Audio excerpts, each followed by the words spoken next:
Last time on Lawful Stupid, you're at World's End, the city of the Geospawn that you just traveled through. And the city is aflame, and you can hear the sound of things burning, buildings falling. It is over for this place. We must return. Suddenly, your vision of the city is obstructed. It's almost like you're looking through a window into a library. Gustavo, Danny Dancer, are you all seeing this? A figure emerges within your view and then steps out. I've been looking for you. For me? Who are you? The Grand Magus. Declan said I should keep an eye on this portal. Where's he? He's not dead. I saw him 2 months ago. The Geospawn started a war about half a year ago. A civil war. Where does Papa be now?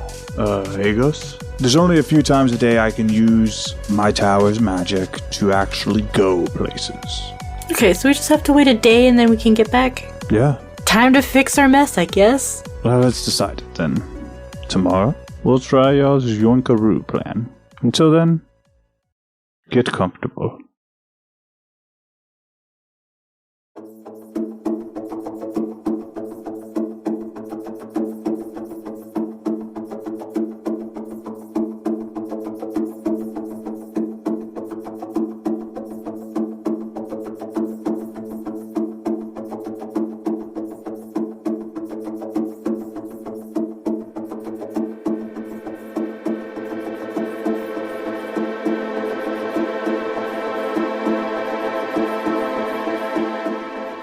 So yeah, you're in the Grand Magus's tower. You guys have just finished your conversation, and you have until tomorrow to determine to then enact your plan that you've so cleverly thought of. So you have the night to explore the tower if you'd like to explore different places. He has pointed you to it's a 4-story tower. He has directed you to rooms opposite of the library, so it's not far to go to like the guest rooms. But then there's 4 stories, and so well, I have some preparations to do before tomorrow. I'll be off. Feel free to explore my tower. 2 rules: don't take anything, and please don't die. Really is a mess for me to clean up later. Yes, please. Gus has his hand raised. Yes. When you said, like, no taking anything, that doesn't count for, like, food, right? Like, if I find, like, your larder. Oh, if you want to eat the food, do so at your own risk. Or vinegar. It's hard to say. It depends on the room you're in, truly. All right. Depends on the room. Okay. Yeah, there's plenty. Take your pick. Are any of them booby-trapped? You just make it sound like it is. Well, it is... I don't have a lot of visitors. Not since Alaria left. But, so, all I have to say is, you know, it's a chaotic world, right? I know where everything is, and I know how to not get, dead. It's not that there's booby traps. It's just not visitor-friendly. But hey, you're welcome. Mikasa Sukasa. Was Alaria your girlfriend? Now the place is very messy because she's gone and Are all girls your girlfriends? Yes, I like to think so. But I'd never ask. Oh, very polite. That's good that you think that. Oh, good. Just make assumptions about their thoughts and feelings. That's wonderful. I hear they love that. Very, very looking for companionship, and thought maybe you had tips from this Alaria. She like you know? I don't. We were co-workers at best. I mean, we're friends. The friend It's not like zone. she left on bad terms. Is this the friend This is zone? a weird thing that you're getting into my personal business. I'm really just trying to bring up It is now. Alaria in a natural way. Yeah, that's cool. You didn't do that, though. You did it in a very weird way, and now I'm uncomfortable. Okay, let's try this. But that's okay. This nice place you have. Any friends come to visit ever? I don't have a lot of visitors, but Mikasa Sukasa. It looks like Gus is putting together like a really elaborate fondue set, but I'm casting locate object, and the object I would like to locate is cheese. Cheese, okay. Alright, you're working on that. I thought about it for a while, and I was like, what's the one thing I can search for that'll take me to a place where food is kept? And I was like, if there's cheese in any other circumstance, pray for the Grand Maggots. Darling's gonna be standing there looking about the room, hands behind her back, just like, innocent and all. It's fine. Darling has stolen everything. The moment he said, don't take anything, she started filling her interdimensional bra full of treasures. It's mine and this. This is shiny. Oh, that one feels cursed. Well, I've got 2 of those already. Where do you keep your enchanted jewelry? Just gonna sell that one later. That's my Darling impression. Again, be careful. Have a wonderful night. I'm off. And he exits. Night, Grandpa. Night, son. Doing a cheese ritual. Gonna find all the snacks. All right. While Gus is just finding all the cheeses, I will let Paul or Darling to pick where you would like to go. Describe what you're looking for. I have a list of rooms. I can happily give you one or let you explore and find one naturally or randomly. Up to you. I'd like to poke around and find that library. You're in it. Oh, I'm in it? I want to poke around the library. Remember? Yeah. That's the library. Oh, yeah. And then the windows against the wall. I want to pull books, just like see if any of them are actually like to a secret room. This seems like the kind of guy that does that shit. Okay. See if you can make that window point to May. I can see. I'll get the fuck you see out the of seasons. here. The seasons start changing rapidly. No, that's not what I meant. Nah. I didn't get the joke.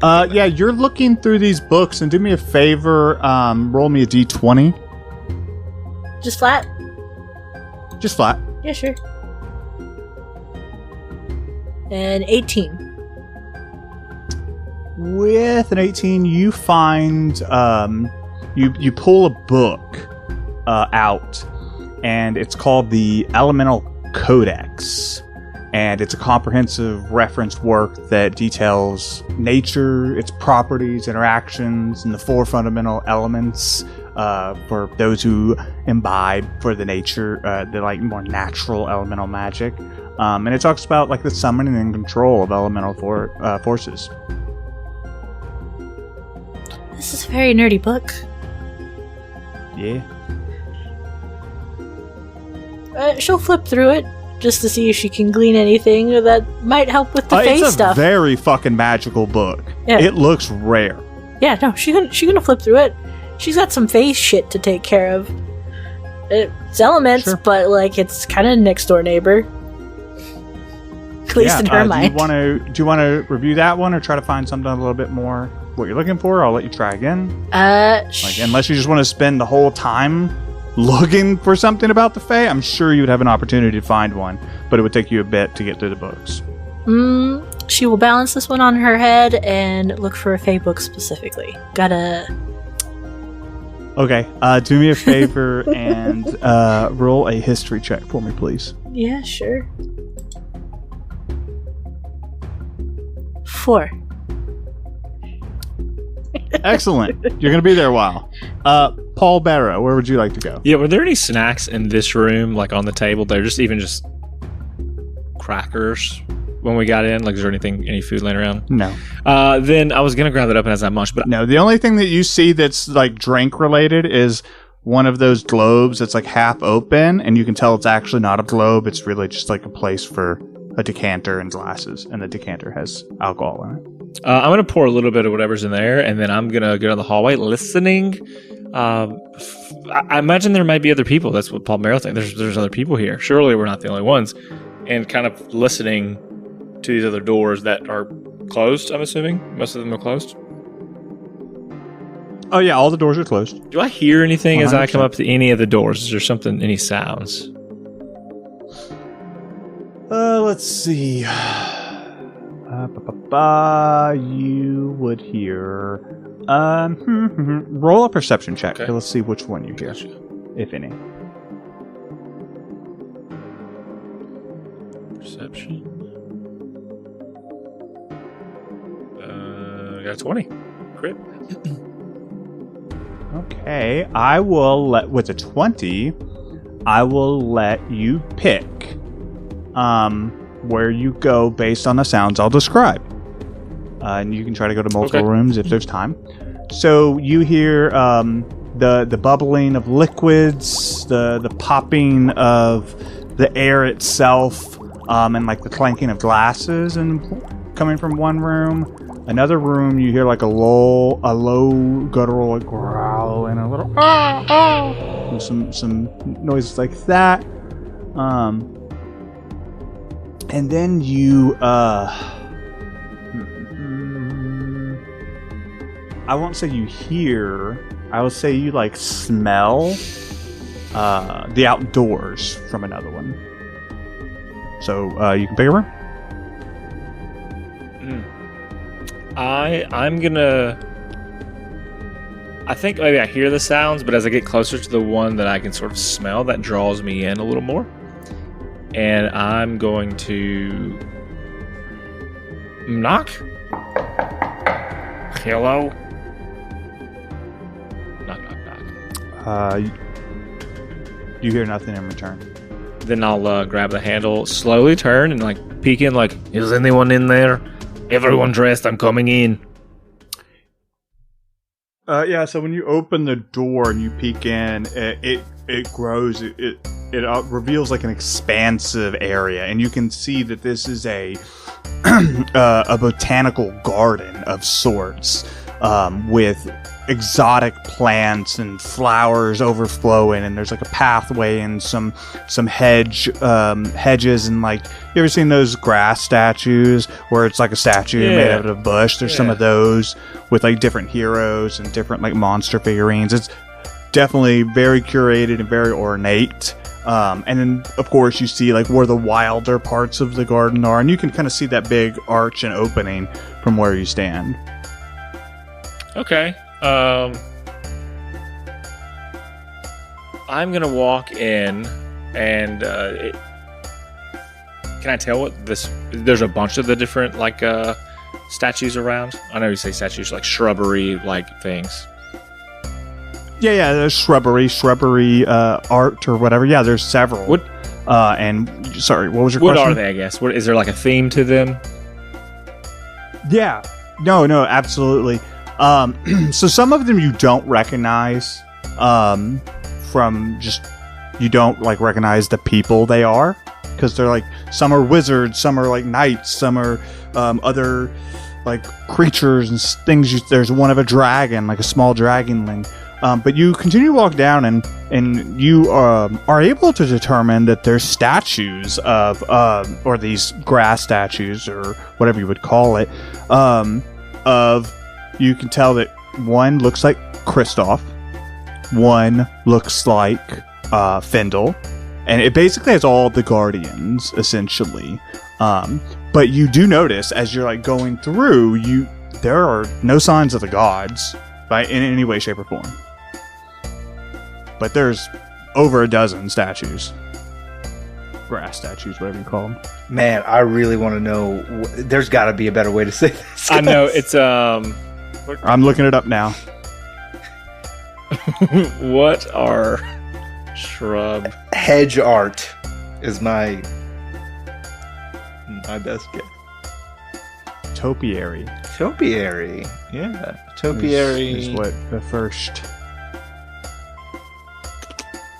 Yep. So topiaries is what we're calling it. Topiary. Is this the Guardian That's the first result, Gardens? so I'm going with it. Um, It is not. And like I said, there's flowers, there's exotic plants. we would know like who Kristoff and Findle, like those characters are like. Yeah, absolutely. They are called the Guardians of Goron, and they committed their deed and their heroic efforts 22 years ago, give or take, now that some time has passed. And it's a very famous story. There are children's book versions, there are novels, there are historical accounts, Action figures. there are people who've made toys and dolls. Christoph has a comic book. All kinds of stuff like that. I got it. Yeah, there's a comic book that only goes up to like the first bit of the adventure, then people lost steam. Probably There's a lot placards of of places content they've been. You know, like historical markers. Yeah, exactly. You can take like a copper piece and you put it in this little contraption, and then it like goes, and then it comes out and it's like smushed and it's got Christoph's face on it. Nope. Unfortunately, that doesn't exist. That exact same thing does exist, but it's Only always for Rowan's Electro. face.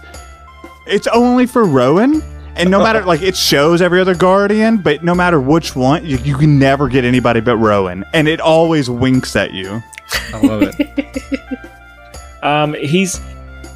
Would I imagine, Dwayne, if I could have a little bit of leeway? I imagine that these topiaries that you described are maybe even in like a giant cylindrical, like you can walk around in a circle. Yeah, and that's what they're in the center. Yes. And then there's hedges behind it with all the exotic plants that you would like walk in a botanical garden. If you've ever been to one, there's usually like an area that opens up, and there's pathways that you can kind of weed or wind behind. It's that kind of vibe.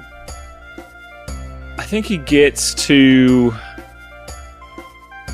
Atlas's topiary and if we're calling it the wrong thing, audience, sorry, just you know what we mean. It's topiary. It is what it is. That's the first result. And he almost like he's looking up at it, and he's tearing up a little bit, and he says,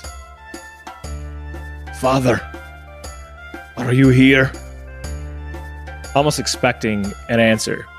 And as he looks around, he no one's around that he can perceive. And so he's going to put like a hand on the statue and drop to his knee and say, "Oh, great one, give me the strength that you have to not be a coward. Help me to find Papa. I can't do this alone. Put on a tough exterior, but I am weak.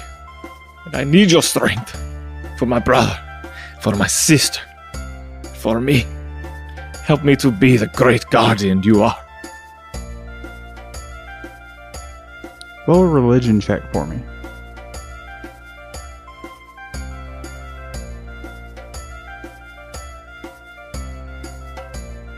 It is a 15.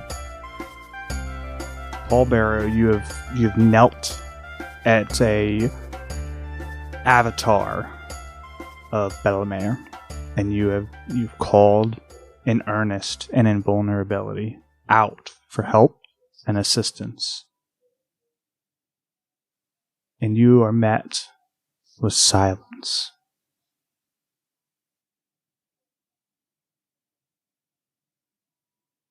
He'll, hearing nothing, he'll kind of wipe it away. He'll shake it off and perhaps just continue strolling around the garden thinking, what an idiot. Yeah, roll me a d20. Just flat. Flat.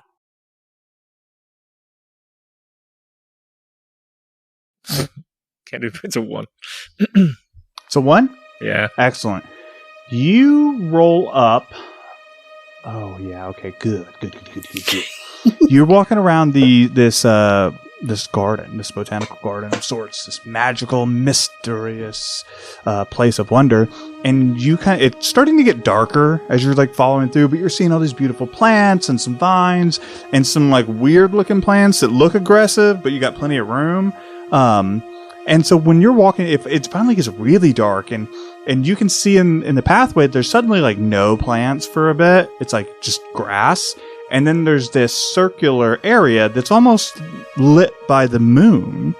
And so you walk up to this like small center pedestal, and there's like a bushel of flowers growing there. And it's like it's a rare flower. You can just tell that you're not like a connoisseur of the nature world, or you don't have a green thumb, so to speak. Topiarist. But a topiarian, as it were. But so its petals like emit a soft, like ethereal glow.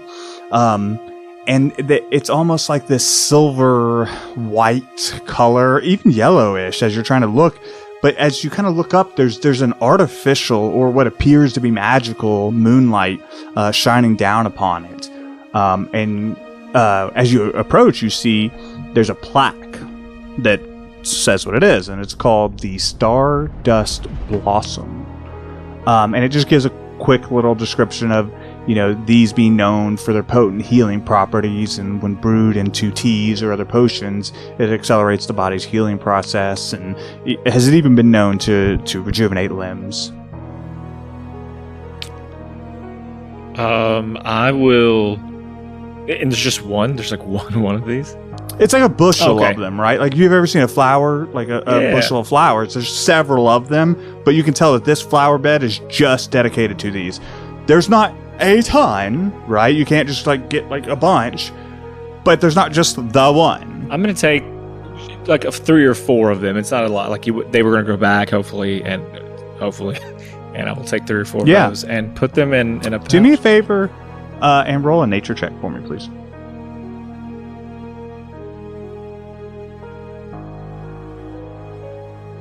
Eight. Yeah, so you go to take 4 of them. Due to the fragility and the rareness and proper circumstance required for these to grow, when you're picking them, you pick 4, but then 2 of them just wilt immediately. But 2 more of them just stay this vibrant glow. You can tell you like got them just right. Okay. I will store them away, and as soon as I'm able to talk to Gus, I know that he needs to know. All right, so you'll continue to explore the garden as we move, and we're on to Gus. Gus, you have spent time laboring over your fondue set, concentrating, honing, and you detect it.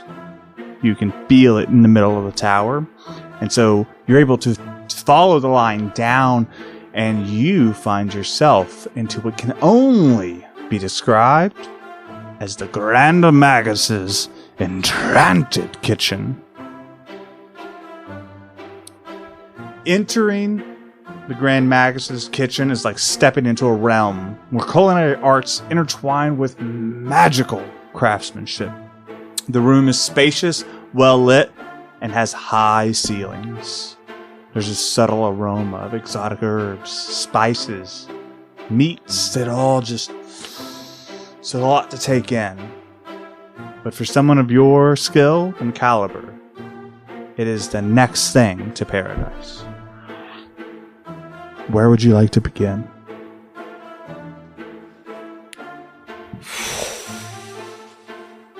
So that was a lot of time there, darling. No, I'm kidding. So kidding. Go ahead. Wow. I think this is a welcome distraction for Gus. He needs to get his mind off some things. So he is going to just go to town. He's gonna like dirty every dish. He's gonna make like a full 7-course spread. Okay, so you're just immediately going to jump in and start using pots and pans and ingredients. So I think you'll end up immediately in the ingredient pantries. So near the back of this kitchen, this vast kitchen, you see along the walls a rows of intricately carved wooden cabinets housing jars, bottles, vials, containing both mundane and rare ingredients. You see labels that say powdered dragon scales, phoenix feathers, moonflowers, and then you even see some names that you don't necessarily recognize because they're in languages you don't know how to read. Yeah. Gus is going to set about taking like some favorite ingredients out that he recognizes and trying just like a just tiny chef's taste of everything that he doesn't recognize. Yeah, so We'll just give you a couple examples. One of them, you take it and immediately your tongue goes numb. Immediately, for like 4 seconds. And after that, it's followed by the most sour taste. But it's delicious, if not overwhelming. And there's another one that you take a bit, and it almost reminds you of the blue-eyed Sylvie nuggets, where there's like a little zappy. And then the last one, you taste it, and it's almost like you're tasting the ocean in this dried rub.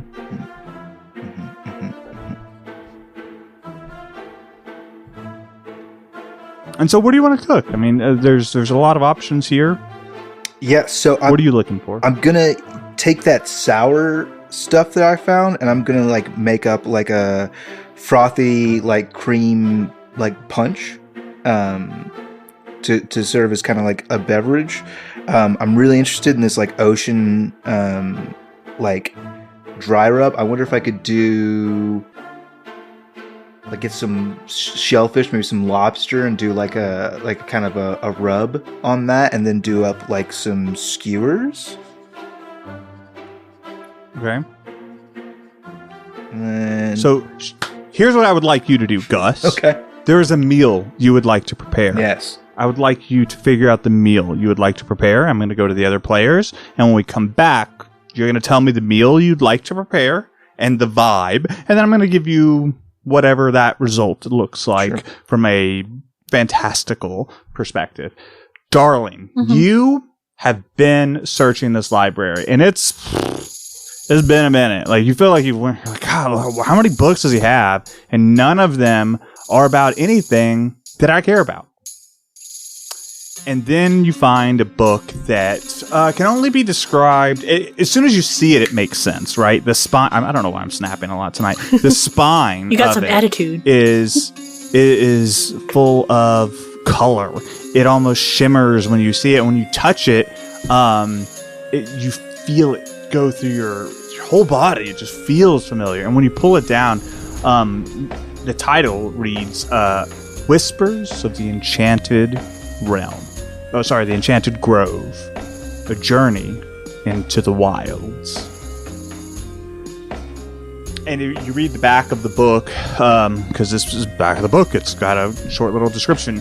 It says, Whispers of the Enchanted Grove is a captivating tome. Written by an esteemed scholar and adventurer who spent years exploring the realms and came back to write this guide, and offers a mesmerizing and deep glimpse into the hidden wonders of the perilous secrets of the wilds. She will cheer and stop with her like messing around with books to see if she can find a secret passageway to anything, and then like settle in right where she stood, sit down, crisscross applesauce, like nose right into book. You absolutely can do that. On the other hand, there are several like sofas, chairs. There's like a bunch of areas for people to sit and read, depending on the Grand Magus' mood. Nope, right there. Right there. She just plopped herself right down like, oh, I found it. This is my spot now. And so your goal is to begin consuming the content in that book. Roll me an arcane check.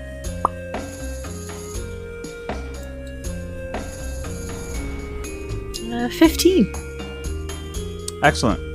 So you begin reading this book, and to describe it, I will never be able to do its justice because I am simply just a man. But it is difficult and easy at the same time. You are reading words that you don't really understand, but you feel what they mean. And we're going to get back to what you learn. Paul Barrow. Are you going to continue to explore the garden and just hang out there? Or is there another thing you want to do before we go back to Gustum? No, I feel like the gardens is like any other parents at the zoo. Like, hey, this is great and all, but like not that much else here, and I would have left. I was also a little bit interested in what might be going on over in that first room. I heard like bubbling and things, like glasses clinking. Absolutely, yeah, absolutely. And so what we're going to do, just transparently, we're going to get you to that room, Boom, get you boom, set up, yep. and then we're going to leave you. All right. So you make your way back to the room that has the bubbling and clinking, and you just walk in. Yes. Yeah, confidently you walk in. And you, Devin, I don't know if Paul Barrow would know, but do you know what a backdraft is? I do not know this thing. Cool, not important. Don't worry. So you walk into this what can only be described as a laboratory.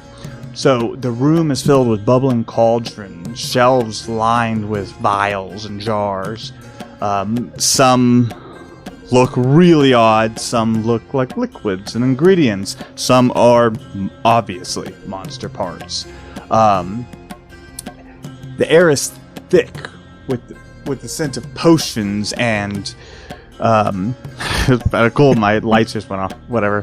The air is thick with a scent of potions and magic, and it feel like you're walking through a fog almost.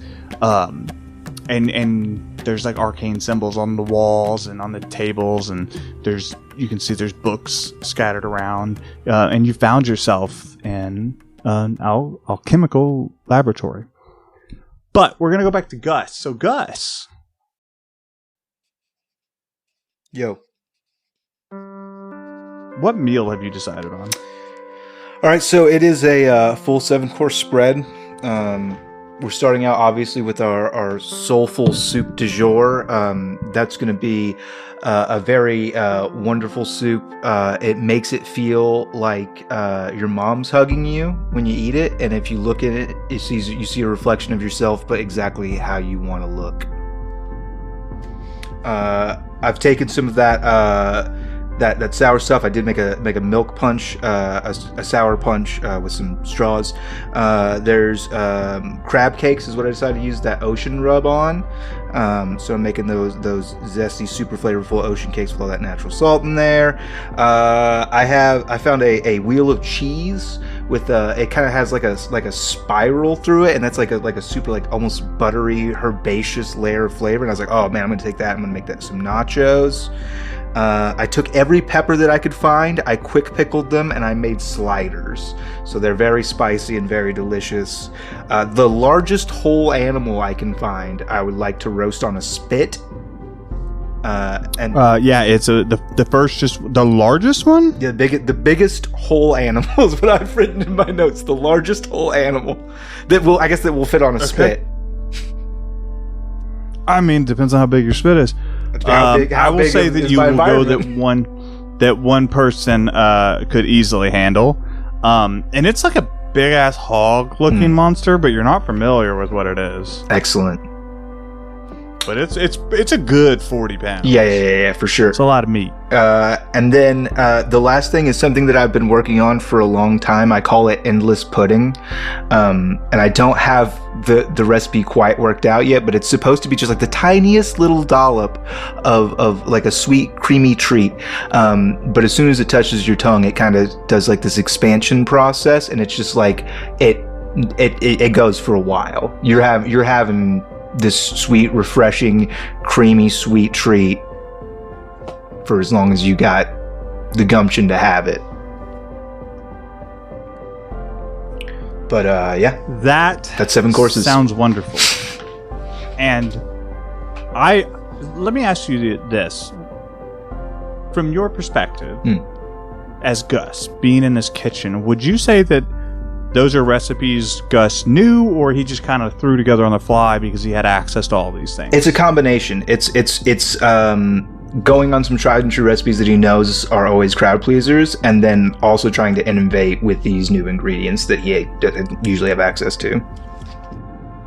Perfect. So what I would like you to do, for the sake of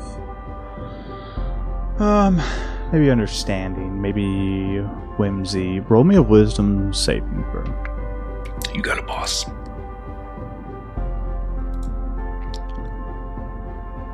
That's an 11, sir. Do me a favor and pick 3 of those courses. And then I'm going to say that Gus knows those recipes now really well and has access to the majority of the resources in his extra-dimensional pantry, just like the inspiration of this. And once you give me those 3, pick one, and I will give it a magical property for you. So very selfishly, I'm going to pick the nachos for one because this whole adventure starts with cheese, it ends with cheese. That's how I live my life. And then the other 2, I want it to be whatever Sprout's favorite and whatever Paul Barrow's favorite is. Of the options. What's the name of your nachos?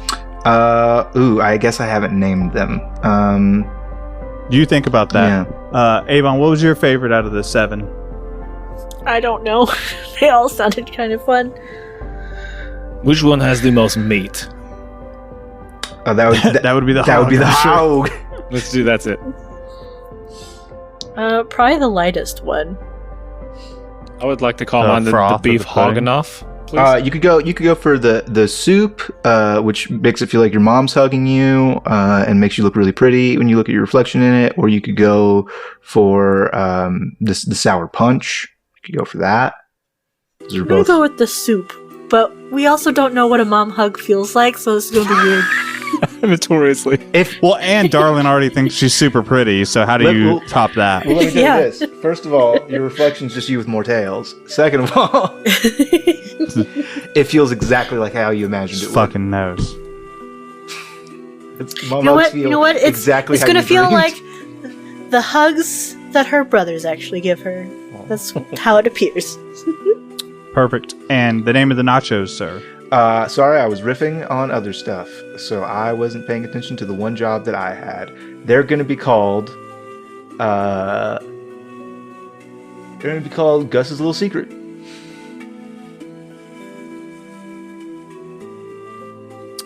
All right, so let's think. Gus's little secrets. Okay. All right. Here's the magical property, and then I'll kind of go through what it is. So the magical property is essentially illusionary transformation. So upon consuming Gus's Little Secret, the eater can choose to transform into a different form, such as another race, another creature, or even an inanimate object. The transformation is purely illusionary, but is incredibly convincing, fooling both sight and touch. The eater retains their original abilities, memories, and consciousness while appearing as the chosen form. And for the mechanical piece, the hard numbers of it, the duration is for an hour. And if somebody is going to discern whether you're legitimate or not through sight or touch, they are going to need to do so against your DC saving throw plus 4. It is incredibly potent, and the effect can only happen once every 24 hours. So this allows me to modify myself, and it would fool touch as well, you're saying? It is convincing to sight and touch.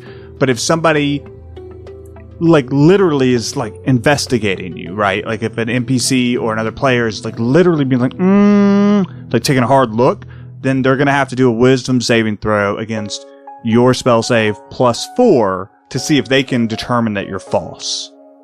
So, all I'm saying is, Gus's little secret, the little secret is, it's May's favorite dish. Gross. You made all your own conclusions. May just happens to love nachos. Mm-hmm. Like I said, the important mechanical pieces that you should notate for yourself, Chainsaw, is a 1 hour duration. Mm-hmm. Cannot use it more than once an hour, or once every 24 hours per person, right? Wisdom saving throw. Sorry, I'm literally making this up on the fly. Wisdom saving throw plus 4 to discern. Now, obviously, that doesn't affect magic, right? If somebody has a spell Yeah. that destroys magic, Or if they have a potions. true sight or whatever. Yeah, exactly. Right. Same There rules are apply. hard counters to it. Yeah. And obviously, Shane, use with disparity, right? Unless you want me to hard cap your ability to use it. And I was do that for already you.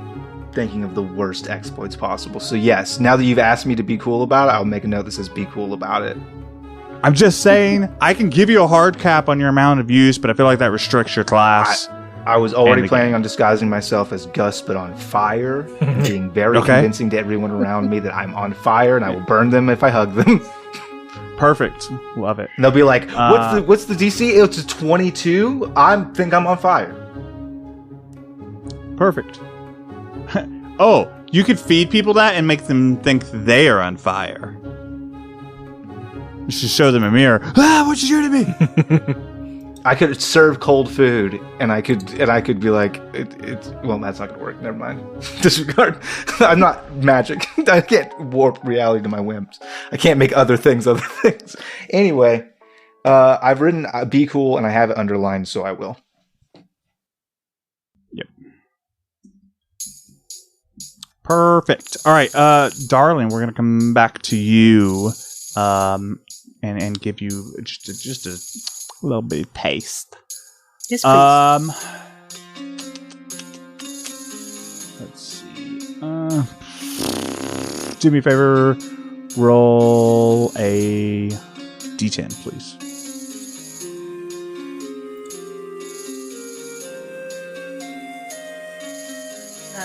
Eight. Okay, with an 8, you are able to... And it takes a while, darling. This is the majority of your time before you need to go night-night. Okay. You're able to determine 2 pieces of information.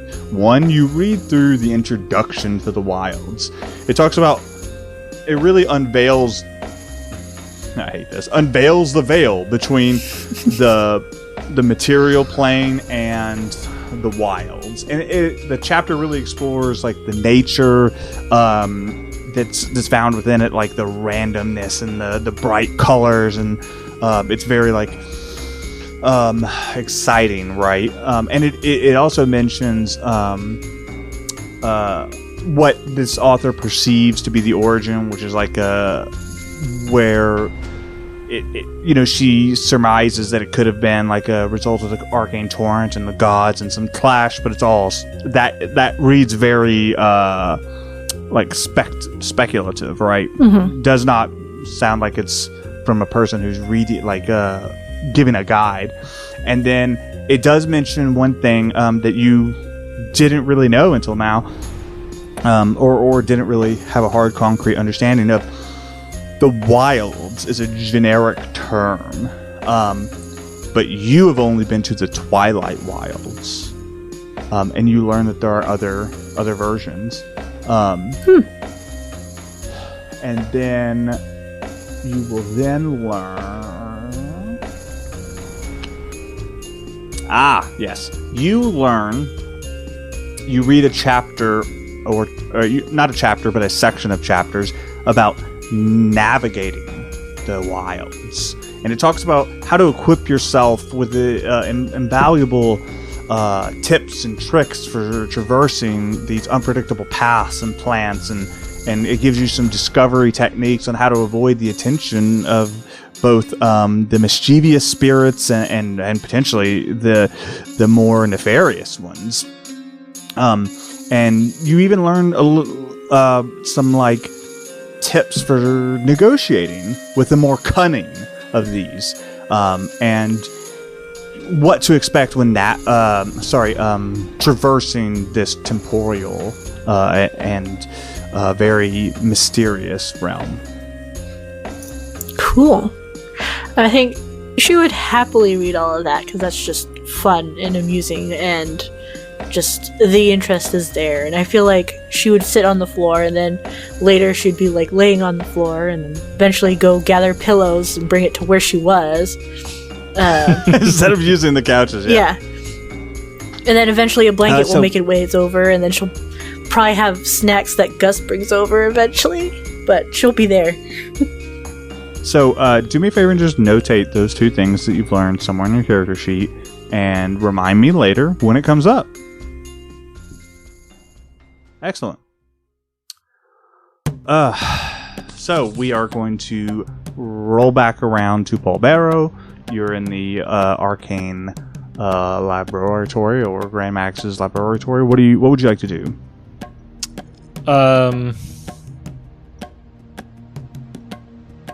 Shoot, everything's breakable in here, right? Yeah. This not for me. But is there anything that's like dripping into, like, perhaps from one item into a bottle? Like there's nothing like, some stuff maybe streaming through, but is there something you see?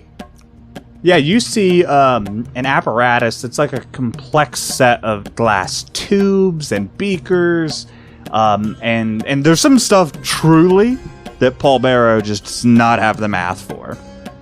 But you do see at the very bottom of this, there's a vial, and you can see that there's this like almost like purple black galaxy liquid just slowly dropping liquid, into like like 2 fingers of liquid. And when I say glow slowly, I mean it's like you're watching it for a couple minutes seeing drops. It's like a thick boy.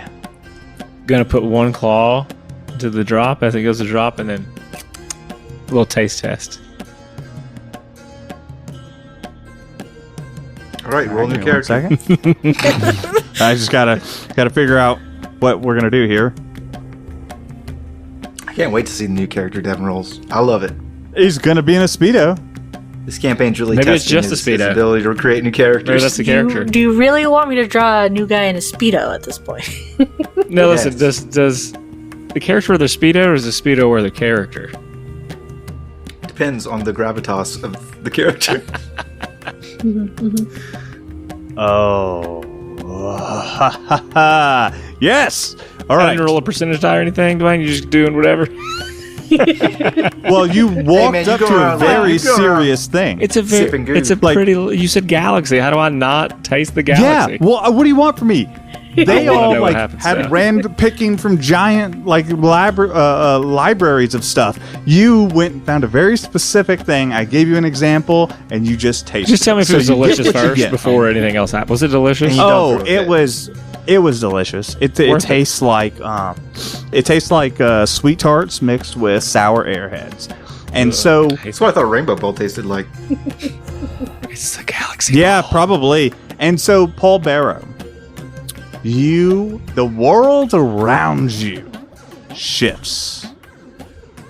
It melts away. It's like ice cream Tripping on melting acid. before your very eyes. And you're in this darkness. And while you're in this darkness, suddenly there's a shifting of lights, like a bunch of blurring lights, and then boom, the sky is filled with stars. And above you, you can see 5 thrones. And you can see, roll me a religion check.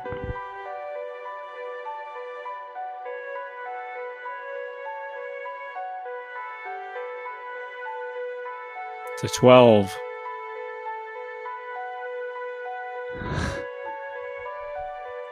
Thank you, Devin. Okay. So, do you see these 5 thrones? And they're high up. They're a good 30 feet away from you. They look like they were for giants. And you look up to the far right throne, and a light emits. Boom! It's like a purple dark. It emits over that throne. It shines. It shows the throne is empty. The next throne. Boom! Light emits, and you see this like this dark red color, and you see the throne is empty, and that's on your right side. On the left side, light emits, and there's this like light green, and it's almost like sparkling gold as it trickles down. And then next to that one, the light emits again. And it's the most comforting white gold light that you've ever felt. And the throne sits empty. And then the last throne, the light emits. And to describe what that would be requires words that none of us understand. It's a mix of white and yellow and blue and purple and red. It's essentially every color on the spectrum at once. And the light fills down to the throne. And on that throne sits a female figure. And she says, "What do we have here?"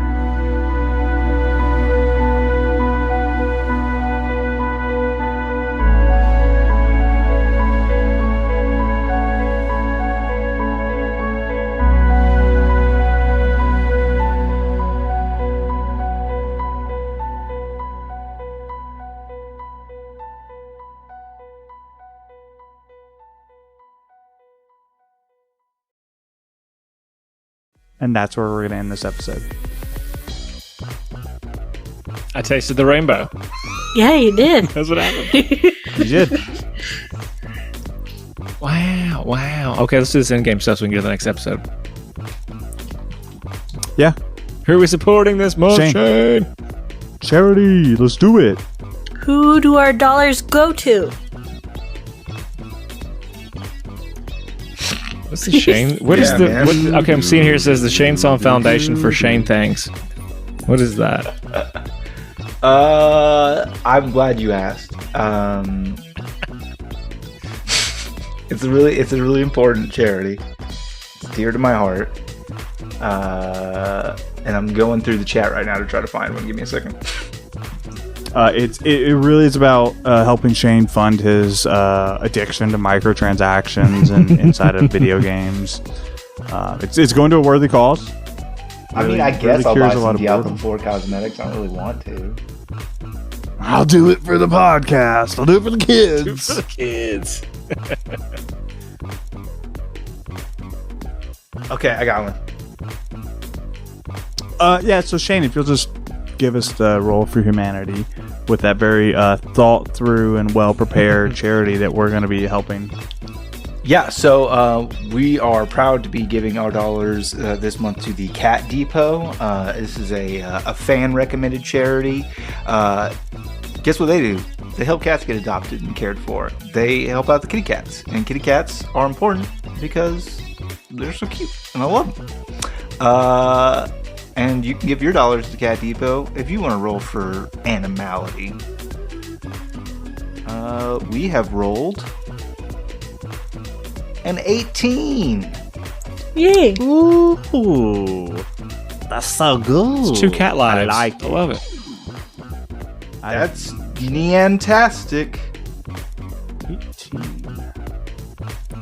That's good, Shane. Don't ever tell you different. That's good. Okay, cool. So we have moved on. We are moving on to the dad joke portion of the night. And boy, howdy, am I excited about this one. Why don't adventurers like to hang out with a rogue? Because they typically steal from the party. Because they always stab him in the back. Because they always take things personally. You're welcome. Next! Devin. Okay, there we go. Hey, what concert costs just 45 cents? Wait. It's when you see 50 Cent and Nickelback is opening. Dang it. Woo. Stupid dads. I always know it. Sign my I'll sign documents. them. Give me those documents. I'll sign them right now. I'll send them over. Send his dunk, buddy. Avon, tell me a funny ass joke. Where do trees go to learn? Topiary. The Topiarium. Tree nursery. Topiary Academy. The tree nursery. Ooh, where do trees? School. Yeah, I I don't know know. something. The nursery Tree. is good. The nursery is I mean, it's good. That's the answer. Elementary school. Elementary Oh, that's school. really I love that. So cute. Got him. Yeah. Hey, why do fish live in saltwater? Because they die for sugar water. Fish live in saltwater. Because pepper makes them sneeze. I remember my days living in pepper water. That was good. All right. As we always say, Oh It's no. just as hot inside. We love you. Love you. Bye. we love you. Bye. The only thing is I'm stopping. We're running. Only with the power of love can These I are all overcome. butt things. If you're hearing this, now you know the secret. No! code. No! La la la la la.